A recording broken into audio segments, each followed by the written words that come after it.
The information shared on the Allo podcast is not intended as medical advice. Your medical care decisions should be made in consultation with your physician who is familiar with your specific case. Welcome to the Allo podcast from the Allo Hope Foundation. I'm Molly Sherwood. And I'm Bethany Weathersby, and I'm ready to roll today, Molly. Are you ready? Are you ready for a riddle? Wow, I don't think I've answered that question in about 25 years, but I am ready. I am ready. Good, because here it comes. The poor already have me. The rich need me. If you eat me, you will die. What am I? I would really like to solve this, really, but I don't know. Will you tell me? I'm like thinking, is it like time, something weird like that? No, you don't die if you eat time. Okay, what is it? Nothing. Oh. The poor have nothing. Gotcha. The rich need nothing. If you eat nothing, you will die. Oh my gosh. Okay, I'm into it. Yeah. I'm in. Good. See, this is the kind of stuff my kids say to me constantly, and it is fun for a while. And then it also depends probably can't. on what you're doing. Like if you're like, I'm making this dinner and two other kids are talking and one other kid needs their butt wiped, then no, yes. I don't want to answer this riddle right now. I can't give you any brain energy for that question. Man, how did we get here into this place so soon into our episode? Okay, I'll tell you. Okay, yeah. We've gotten off the path and we haven't even said what we're talking about today. Okay, and this is why it's kind of linked to the riddle. Okay, so this episode is about giving iron supplements to a baby with HDFN, or like you said, not giving iron supplements to a baby with HDFN. And okay, very quickly before we dive in, I want to just share a few of these fantastic riddles that my new boyfriend Chat came up with when I asked him to help me come up with riddles about iron. All I said was like, can you give me some riddles to share on the Allo podcast about iron in relation to HDFN? That was the only prompt I gave. Wow. Okay, Yeah. So before you start sharing riddles, can you clarify what you just said about your new boyfriend? Because you are married, but then we also have Chat in the picture. Chat. Yeah, Chat GPT. Oh, yes. Yes. Love him. He knows me so well. ChatGPT is also very complimentary. Like, I know. Great job, you know? Yeah. Anyway, it's because we love to nerd out, and he's a great nerd out buddy. The best, actually. Anyway, boyfriend not that material. You're not a good nerd out buddy. You are such I'm just a good nerd out girlfriend buddy. material, but he is boyfriend material. That's fine. Exactly. Okay, so let me just share the first one that Chat gave me, okay? I press out wrinkles, but can't fix anemia. I build skyscrapers, but can't rebuild destroyed red cells. Doctors keep giving me to HDFN babies, but I'm the last thing they need. What am I? Do you want me to? You gotta guess. Okay. Is it iron? Yes. Wow. Your boyfriend's getting a little attitude about the doctors. Doctors keep giving me to HDFN babies. I know. So I'm the last thing they need. Look at that sass. I know. I kind of like it. But I have to say, I was a little surprised seeing it come from him. Okay. And here's my real question. This is a true question. This is a true question I had, Molly, while I was late night working through this script. Do you think that as the AI robot brain was roaming the intricate web online, gathering information about iron and HDFN, the collective exasperation of all allo moms around the world whose babies have ever been prescribed iron supplements, their exasperation truly seeped into his robot heart, and he responded by infusing their sass into these riddles? The sass of many mothers. Like, do you think that because it did start getting sassy? Because sometimes I am looking something up because I'm looking for evidence to support something that we're saying or whatever, and then AI provides a great summary, and I'm like, yes, that is what I'm trying to say. What is the source for that? And then I click on it, and it's our website. Oh. So you know what? Oh I my bet he was gosh. scouring. Oh my gosh. I bet that's it. Hmm. Because, yeah, anyway, we do talk about iron and HDFN a lot because it's an issue that comes up a lot. Okay, and there's one more. I'm going to make you read Oh it my. because it's your turn to read one. Okay. All right. Well, I'm going to just press through here. I am in breakfast cereal, gym supplements, and every misguided discharge plan for an HDFN baby. Holy. Did you Right? say, like, give it to me with more sass? And then he made you that? No, it escalated. I think I said, like, remember I told Wow. you the exact prompt I used? And I Yeah. think I said, like, give me 10 options. And it was like it escalated in attitude as I went Yes. down the list. And I was just like, what is happening? And I was going Wow. to make you read the last one. Can I make a guess? If you want, I don't know if you're going to get it, but go ahead. Is it iron? I can't. Oh, man. Oh my gosh. Okay. Okay. Let's really look at said iron content. Okay. Let's do it. Let's do that. All right. Let's talk about what iron does. Iron Yeah. is super important. It's a really important mineral. It does a lot of things in our body related to energy production, metabolism, even in the way that genes are expressed sometimes. But the major need for iron is the fact that it's part of hemoglobin, which is a protein in red blood cells. And hemoglobin is responsible for transporting oxygen throughout the body, which we clearly need for just about everything. So you need iron to make hemoglobin, and without enough iron, your body also can't make the hemoglobin.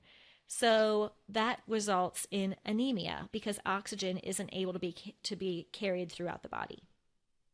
Right. And so basically, iron is kind of like this very important ingredient in the creation of oxygen carrying red blood cells. And so I'm going to take you with me on a mental journey here Mm. really quickly. Imagine that there's this big bakery that produces bread. It's not exciting. It doesn't produce donuts or anything delicious other than fresh baked bread for the Mm. whole village. Still Okay. sounds good. I know it does. They make really good bread. Oh, And, I need but a snack. okay. So, I do too. We're getting low blood sugar. All right. But so imagine that this bakery makes all the bread for the whole village, but it sometimes runs out of wheat, or let's just call it flour. Hmm. And so, to keep it simple, the flour is a crucial ingredient in the bread making process, right?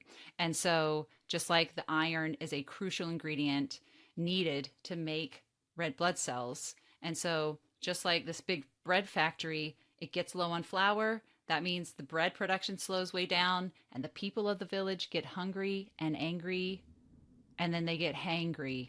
Nothing worse. And there you go. It's an issue. And so, yeah, it's very important, just like flour is in the baking of the bread.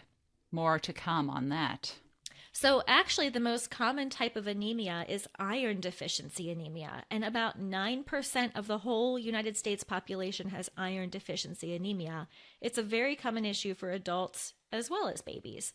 And for this reason, the American Academy of Pediatrics recommends that breastfed babies receive an iron supplement beginning at around 3 months of age, but I think they still use it kind of liberally, especially babies who are born premature, because that's around the time that the iron that they received in utero from their mom's circulation would start to become depleted. The recommendation to supplement in breastfed babies is because there's very little iron in the breast milk, and the thought is that supplementation is helpful until the baby is eating enough iron rich solid foods themselves. Mm-hmm. And I think most baby formulas are iron enriched, correct? I Mm. think they are. And actually, just kind of behind the scenes, Molly and I discussed this a bit before recording about like, do they really wait until typically around 4 months of age to start that iron supplement? Because for my babies, the first two babies before HDFN was in the picture, they were both born at 41 weeks, no issues. And for both of them, they gave us these iron drops Mm-hmm. to like supplement the babies with, because they said in breastfed babies, they can have lower iron levels Mm-hmm. because they're not getting it in the formula. So this is new to me to see this AAP recommendation of starting around 4 months for breastfed babies. And Molly did double check, and that is their recommendation. So that's pretty interesting. But maybe they just kind of say, like, just do it. Here, go ahead and start. Maybe it's just a little bit flexible. It does kind of seem like a catch-all in a way, right? Yeah. But yeah, that's a great description of the like typical use of iron supplements for normal babies. But let's talk about our babies that are not normal. Yes. Okay? Let's talk about our abnormal babies. Yes. So when we're talking about iron in the context of our baby's condition, hemolytic disease of the fetus and newborn, there is a disconnect here that needs to be clarified. You know what you just explained is iron deficiency anemia. That can be addressed through iron supplementation. Makes sense. But for HDFN, this is not iron deficiency anemia. It's hemolytic anemia, which has nothing to do with iron. It's a situation where red blood cells are being actively destroyed faster than new ones can be made. And in this case, they are being destroyed by the mom's red cell antibodies, whether they're anti-Kel, anti-C, anti-D, so on. Yeah. And then you know what else is really interesting is okay, so in the process of hemolytic anemia, when a red blood cell is destroyed by maternal antibodies, it actually leaves the iron behind, the iron that was in the cell behind. And then the baby's body stores up that leftover iron. And it's literally like the exact opposite right? Yeah. Of iron deficiency anemia. It's like iron overload anemia. It's so strange because as the blood cells are being destroyed, it's leaving behind the iron's building up. So these babies are going to have an even higher level of iron that you would see in the typical newborn to begin with. Yeah, and that's even more exaggerated in any babies with HDFN who receive intrauterine blood transfusions or transfusions after birth, because they're being transfused with adult donor blood, which has more iron than infant blood. So not only do they already have more than enough iron themselves from the hemolysis that's going on, but they're receiving extra if they are getting blood transfusions. Right. And that's why it's actually quite common for our HDFN babies to have elevated iron levels even when they are anemic. And if we look back at that kind of bakery visual, so, you know, the problem that they keep having is they're running out of flour and then they don't have the ingredients to make the bread. And then everyone gets hungry. And so when they run out of bread, the solution is always go get more flour, because that's the problem. And it's worked like that for years. And so this is how they solve the problem of having no bread, is providing all the ingredients and filling in the shelves and making sure there's enough flour. But so imagine that one night some thieves break into the bakery and then they steal a lot of the freshly made bread. Like, it's fully made, it's on the shelves, they steal it. And the next day, all the workers realize, oh, they're short on bread. And so then the manager says, okay, let's order more flour. And so then they start bringing in more flour and they're stacking it up on the shelves. And then the next night, thieves break in again and they steal the already made bread. And so then the bread supply is dropping. So they provide more flour. And like, the problem is not the flour. And so now you have not enough bread, and then you have overflowing shelves of flour. And so this is kind of how I envision when we keep giving our HDFN babies more and more iron to try to help with their anemia problem, when the problem is that someone is destroying the already made red blood cells. It's not an ingredient problem, you know? I love that. Not an ingredient problem. So free-floating iron can build up in the liver and in other organs, but this is usually processed over time by the baby's body with no need for any treatment. But in very, very rare cases, usually in a situation where a baby has received many intrauterine transfusions, the iron overload can start to affect the liver. And if it does, there's a treatment called chelation therapy.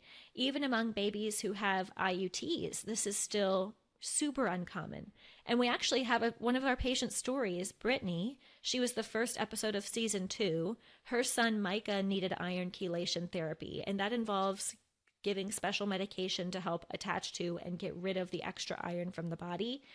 But that said, that's so rare. And that pregnancy, she needed 9 IUTs starting at 15 weeks pregnant. Yeah. Which is obviously, yes, that is like the worst of the worst in terms of intensity.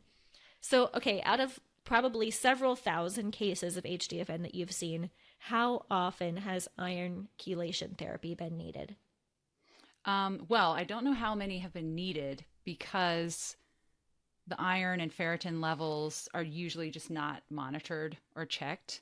But I do know, I think maximum like 4 babies have actually had that treatment that I know of. And that's over a decade and many, many babies with HDFN. So it is very rare, and it's so incredibly unlikely that this will be an issue with your baby.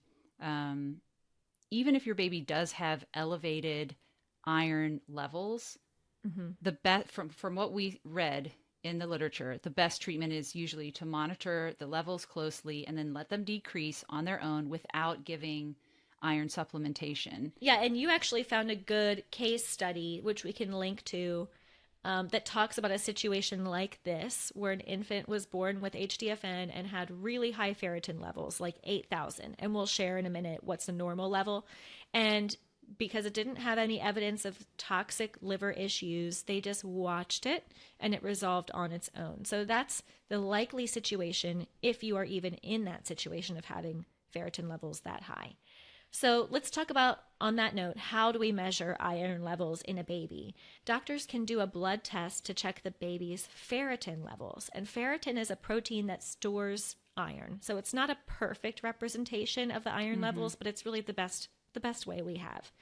The normal range for ferritin is about 25 to 200 nanograms per milliliter for a newborn.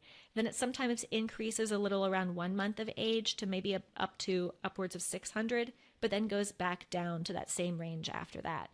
So give me some examples of some ferritin levels that you've seen in HDFN babies. Okay. And then just wanted to clarify, the normal range goes up around 1 month of age. When you were saying that, it made sense, but then I was like, wait, isn't that when a lot of babies kind of tend to drop naturally and have a bit low iron levels? But you're talking about the range, like it can go up to 600. Yeah, I think it said around for 1 month of age, for 1 to 2 months, the range goes up to 600 rather than up to 200. And then after that, it drops back to the same 25 to 200. That is so... I wonder why. Oh, I'm very curious. Yeah. It seems too like bad this is a mini episode. Range. I know. Okay. You're like, get it going. Okay. But yeah. Okay. So what are some examples of ferritin levels that I've seen in HDFN babies? I mean, it's very rarely checked, honestly. And just looking at, so these are newborns. So that range you just gave, they're newborns that we're looking at here. But usually the HDFN babies are around, I don't know, 500, 600. It's like, several hundred above the normal range. But, and that's more like, that's on the lower end of what I tend to see. I've seen a lot of babies who are counting the ferritin levels by the thousands. Okay. So they're in the thousands. And my son, Callum, he actually had the least, I don't know how to say that, but you know what I'm saying. The least amount of IUTs of all of my surviving HDFN babies. So he had 3 IUTs and then 1 transfusion immediately after birth. And his neonatologist really insisted on giving him iron supplements. I really didn't want to. They said he's premature. He was born 6 weeks early. He's anemic.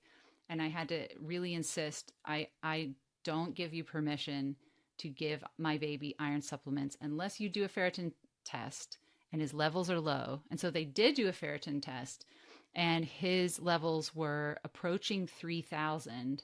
And so the normal range is 20 to 200 and his levels are approaching 3,000. And so that's with 3 IUTs. And I was thinking about my son, August, who had 7 IUTs and then 3 post-birth transfusions. So I have no idea what his ferritin test levels were, but his providers were actually giving him iron supplements after birth, Oh. and I only found out on like day 2 or 3. And so I had to go through the whole thing again of explaining, please don't give him iron. You know, he's had Oh so my many IUTs. gosh. Yeah. Anyway. Oh my gosh. Yeah. That isn't the. I can't imagine how high his were. His were probably Right. I much can't. higher. Yeah. I found a But he's really good. fine. I know. I know. He's good. I found a really good article from Poland on this, which we'll link in the show notes because it includes a really good description of the process and also a great visual graphic of what we just described about how all of this works. But they looked at everything in the published literature and found only a handful of cases of iron overload that needed chelation therapy. And just for reference, those ferritin levels were up really like 30,000 or so and higher. I think one was Wow. up to 80. A couple were closer to 10, but we'll Yeah. link to Okay. that too. So that just gives a little context. Okay. So it's worth saying again that usually iron overload really does kind of remedy itself over time without extra iron supplementation. And that's what happens with most of our HDFN babies. And I have to say, the main problem, I think, is that our babies are being just automatically, it seems like automatically in most cases, being given iron supplementation by their care teams after birth. And then a lot of us are leaving the hospital with iron supplement prescriptions to continue giving our Hmm. babies. And that's the real problem. Yeah, that happens all the time. I would say over half the time, it seems like Mm-hmm. we hear from a mom that their care team wants to give iron to an HDFN baby. And also sometimes it's just a default thing that is given in the NICU. Like you were saying, Yeah, August was just getting it and you didn't know at first. right. So let's get down to our tips on this so we can figure out what we can do. Can you talk about what a family should say if iron is suggested to a newborn if iron is suggested for a newborn with HDFN? Yeah. So sometimes, actually, a lot of times, they're just already giving it. Usually they're not going to come and tell the mom, "Hey, we're thinking about doing iron supplements." It's just kind of a natural thing that comes next for a lot of babies after birth. And so you can ask your nurse or your doctor, "Is my baby receiving iron supplements?" And then sometimes they give iron enriched formula. And so you can ask, does this have extra iron in it? And you can tell them that you prefer not to supplement with iron because your baby does not have iron deficiency anemia. Your baby's at risk for hemolytic anemia and your baby is at risk for iron overload. Mm. And then a lot of times the providers really do want to give the iron because they want to help your baby. And so Mm. for most of the babies, this is the solution to the problem, just like add more flour, is to make sure that all the ingredients are there and they know most of the time that your baby will have to be making extra red blood cells, right? Because they're having to compensate for the destroyed red blood cells. And so sometimes they say, well, we need to make sure this baby's really well stocked with iron to be able to make those extra red blood cells, which does make sense. But our babies have so much extra iron that they have more than enough to create the red blood cells they need, and they're still probably going to have elevated iron levels even after all of that. And so, if your doctor continues to kind of really want to give that iron, you can say, "I'm happy to give iron supplements if you do a ferritin test and it shows a true deficiency." So if the ferritin Hmm. levels come back below normal, then it's fine to give the iron supplements. But I've literally never seen that happen Y- once. Yeah, I think we've shared about that one study that they did in the Netherlands before on 35 babies with HDFN, and none of them, zero, were iron deficient. And actually, Yeah, 70% had iron overload. But by the way, none of right. those needed treatment for their iron overload. It resolved over time. That's reassuring. So, all right, you've literally never seen babies with low iron levels and HDFN I've never even seen a ferritin or level in ferritin, the yeah. regular. I've never seen it in the normal zone. And these Hmm. are usually, even babies without IUTs.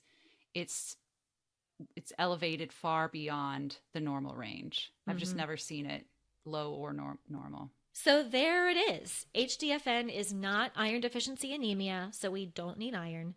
Iron overload is a risk for babies with HDFN, but iron overload severe enough to impact liver function is extremely rare as far as we can tell from the available, cases we've seen and literature that's out there. And there are treatment options if that actually becomes a problem, though it's extremely unlikely. And if you're a parent with a newborn with HDFN and your care team is wanting to give the baby iron, you could either decline this or say that you'll only consent to iron being given if a ferritin test indicates that the baby really is iron deficient. Yeah, I think that's it. We did it. And are you glad that we're not ending with a riddle? You know what? I never thought that would be a thought in my mind ending an episode. Right. But yes, I am. I am glad. Okay. Then I'm going to skip the last riddle that I... No, just kidding. All right. All right. Let's wrap it up. Whether you are a patient, provider, or otherwise affected by antibodies in pregnancy, we are here for you. We have great resources on our website at allohopefoundation.org. That's ALLO hopefoundation.org. Thanks for listening.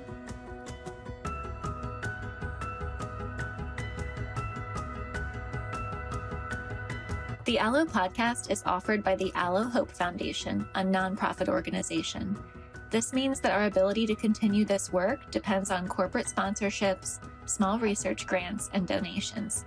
While sponsorships and grants are vital, they're often restricted to specific activities, and they do not cover the everyday work that keeps our mission moving.